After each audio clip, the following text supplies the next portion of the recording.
Guys welcome to my channel bank Nifty masters. ఈరోజు bank Nifty market update కనుక మనం చూసుకుంటే ఈరోజు బ్యాంక్ నిఫ్టీలో 482 పాయింట్స్ మార్కెట్ అయితే గెయిన్ అయ్యి 49,570 దగ్గర మార్కెట్ అయితే క్లోజ్ అయింది. సో యాక్చువల్లీ ఈరోజు అయితే మార్కెట్ రాగానే మార్కెట్ అయితే ఒక మంచి ర్యాలీ అయితే జరిగింది. సో నేను చెప్పిన విధంగానే యాక్చువల్లీ మార్కెట్ ఏమైంది ఫ్రెండ్స్, మార్కెట్ గ్యాప్ అప్ అయితే రికవర్ అవుతుంది. గ్యాప్ డౌన్ అయితే వెయిట్ చేయండి, వెయిట్ చేసిన తర్వాత ఎంట్రీ తీసుకోమని చెప్పాను. సో గ్యాప్ డౌన్ అయింది. గ్యాప్ డౌన్ అయిన తర్వాత నేను 30 మినిట్స్ వెయిట్ చేశాను. 30 మినిట్స్‌లో మార్కెట్ అయితే ఒక ఒక అంటే ఒక బయ్యర్స్ నుంచి ఎంత స్ట్రాంగ్ ర్యాలీ అంటే, ఇంక మనం కళ్ళు మూసుకొని పెట్టుకోవచ్చనమాట. అలా అంత పర్ఫెక్ట్‌గా ర్యాలీ జరిగింది. ముందుగా లోయెస్ట్‌లో వచ్చేసి 48,804, హైయెస్ట్ వచ్చేసి 49,602. అంటే ఆల్మోస్ట్ ఆల్ మార్కెట్ అయితే ఒక 800 పాయింట్స్ వరకు మార్కెట్ మూవ్‌మెంటం జరిగింది. సో, ఈ వన్ వీక్ క్యాండిల్ గనుక చూస్తే, వన్ వీక్ క్యాండిల్‌లో యాక్చువల్లీ మనకేమైంది ఫ్రెండ్స్, మార్కెట్ కొంచెం స్లైట్‌గా రిజెక్షన్ ఇచ్చింది. రిజెక్షన్ ఇచ్చిన తర్వాత ఈరోజు మార్కెట్‌లో అయితే కంప్లీట్‌గా డామినేషన్ అయితే కనిపించింది.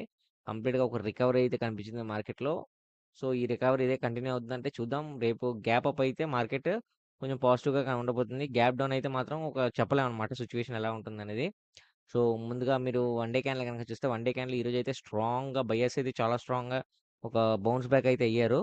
సో, చూద్దాం ఈ బౌన్స్ బ్యాక్ ఇలా కాన్స్టెంట్‌గా ఉంటుందా? లేదంటే ఈ రెసిస్టెన్స్ లెవెల్ ఉంది కదా! ఇక్కడ నుంచి ఏమైనా ఫాలో అవుతుందా అనేది చూద్దాం.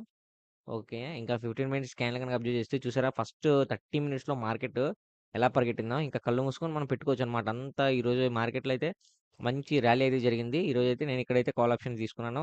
ఎందుకంటే గ్యాప్ డౌన్ అయింది. గ్యాప్ డౌన్ అయిన తర్వాత ఒక స్ట్రాంగ్‌గా వచ్చింది. ఇక్కడ నుంచి కన్ఫర్మేషన్ కోసం ఇంకో క్యాండిల్ వెయిట్ చేశా. ఇంకో కన్ఫర్మేషన్ అయితే ఈ క్యాండిల్ అయితే మాత్రం నాకు ఇంకా 100% మార్కెట్ పైకి వెళ్తుందని ఎక్స్‌పెక్ట్ చేశాననమాట. ఇక్కడ షూర్ షాట్ కాల్ అనమాట ఇది.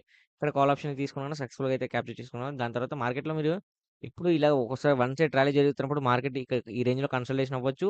లేదా ఇక్కడి నుంచి ఫాల్ అని అవ్వచ్చనమాట. అందుకే కొంచెం మన ఎంట్రీ అనేది కొంచెం నెక్స్ట్ టైమ్ ఎంట్రీ అనేది కొంచెం జాగ్రత్తగా తీసుకోవాలనమాట.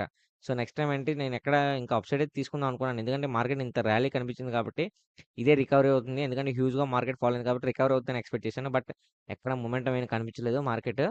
సో, ఈ లెవెల్‌లో ఫాల్ అయింది. ఫాల్ అయిన తర్వాత మళ్ళీ ఒక స్మాల్ కరెక్షన్ వచ్చింది. సో, ఎనీవేస్ ఈరోజైతే మార్కెట్ అయితే పాజిటివ్‌గానే క్లోజ్ అయిందన్నమాట. సో, ఇంకా రేపు ఎలా ఉండబోతుంది మార్కెట్, రేపు సపోర్ట్ అండ్ రెసిస్టెన్స్‌లో ఏ విధంగా ఉండబోతుందో చెప్తా చూడండి. సో, రేపైతే మార్కెట్ అయితే ఒక గ్యాప్ అప్ అయ్యే అవకాశం ఉంది. గ్యాప్ అప్ అయితే మాత్రం కొంచెం పాజిటివ్‌గానే వచ్చే అవకాశం ఉంది. గ్యాప్ డౌన్ అయితే మార్కెట్‌లో వెయిట్ చేయండి. ఓకేనా ఫ్రెండ్స్? సో, సపోర్ట్ అండ్ రెసిస్టెన్స్‌లో వీడియో ఎండ్‌లో పెడతాం. మీరు కావాల్సిన స్క్రీన్‌షాట్ తీసుకోవచ్చు. తిరిగి మళ్ళీ మనం రేపటి వీడియోలో మళ్ళీ మనం కలుద్దాం. నా వీడియో గనుక నచ్చితే వీడియో లైక్, ఛానల్ అయితే సబ్స్క్రైబ్ చేసుకోండి. ఓకేనా ఫ్రెండ్స్? Thanks for watching.